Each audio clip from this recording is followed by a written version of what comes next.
मला प्रचंड इचिंग व्हायची पूर्ण शरीराला आणि शरीरावर पूर्णपणे स्पॉट पण आलेले होते।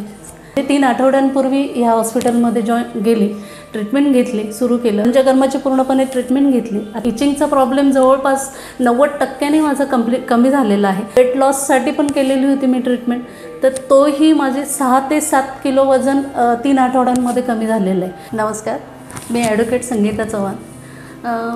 माझा 5-6 वर्षांपासून प्रॉब्लेम असा होता इचिंगचा, स्किनला बाहेर जर गरम झालं, घाम आला तर मला प्रचंड इचिंग व्हायची पूर्ण शरीराला आणि शरीरावर पूर्णपणे स्पॉट पण आलेले होते स्किनवर। तर त्यानिमित्ताने मी नाशिकमध्ये किंवा इतर ठिकाणी बऱ्याच ठिकाणी 5 वर्षापासून ट्रीटमेंट घेतलेली होती, परंतु त्याच्यात मला काही फरक नाही जाणवला।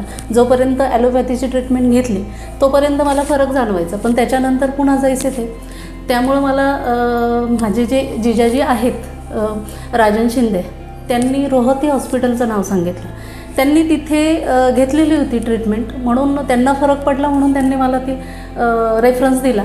त्यानिमित्ताने मी 1 महिन्यापूर्वी म्हणजे 3 आठवड्यांपूर्वी ह्या हॉस्पिटलमध्ये गेली, ट्रीटमेंट घेतली, सुरू केलं। त्याच्यामध्ये मला डॉक्टरांनी पंचकर्म सांगितलेलं होतं, ते पंचकर्म मी घेतलं। पंचकर्माची पूर्णपणे ट्रीटमेंट घेतली। आत्ता मला 3 आठवडे झालेले आहेत।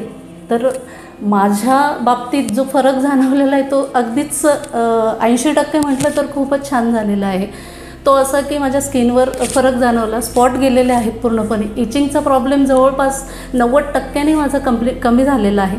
डॉक्टरांनी मला सांगितलं की अजून 1 महिना ट्रीटमेंट घेतल्यानंतर पूर्णपणे कमी होईल आणि वेट लॉससाठी पण केलेली होती मी ट्रीटमेंट, तर तोही माझे 6 ते 7 किलो वजन 3 आठवड्यांमध्ये कमी झालेलं आहे। म्हणजे हा जो परिणाम आहे हा खूप छान आहे आणि हॉस्पिटलमध्ये जेवढा काही स्टाफ आहे तर त्यांनीसुद्धा खूप छान कोऑपरेट केलेलं आहे, वेलकमही छान केलेलं आहे।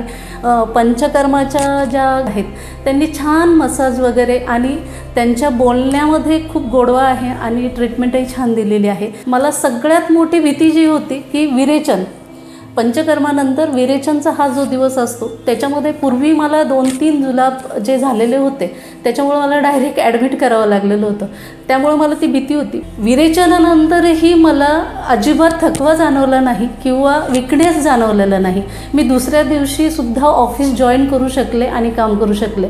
आज जो काही आहे माझ्यामध्ये जो चेंज आहे तो माझा जो आहे फ्रेशनेस वाढलेला आहे, कॉन्फिडन्स लेवल वाढलेला आहे, वेट कमी झालेला असल्यामुळे मला दम लागणं हा जो काही प्रकार आहे तो बंद झालेला आहे। सगळ्यात महत्त्वाचं म्हणजे माझी अपेक्षा नव्हती, परंतु पूर्वी घोरणं किंवा श्वासोच्छ्वासाचा आवाज जास्त येणं तो पूर्णपणे बंद झालेला आहे। स्किनवर माझा छान परिणाम झालेला आहे। ह्या सगळ्या गोष्टी मला रोहती हॉस्पिटलमधून मिळालेल्या आहेत आणि त्याबद्दल मी 100% खूप समाधानी आहे। त्याच्यामुळं असंच रोहती हॉस्पिटलने काम करावं आणि आमच्यासारख्या पेशंटला योग्य मार्गदर्शन करावं। थँक्यू।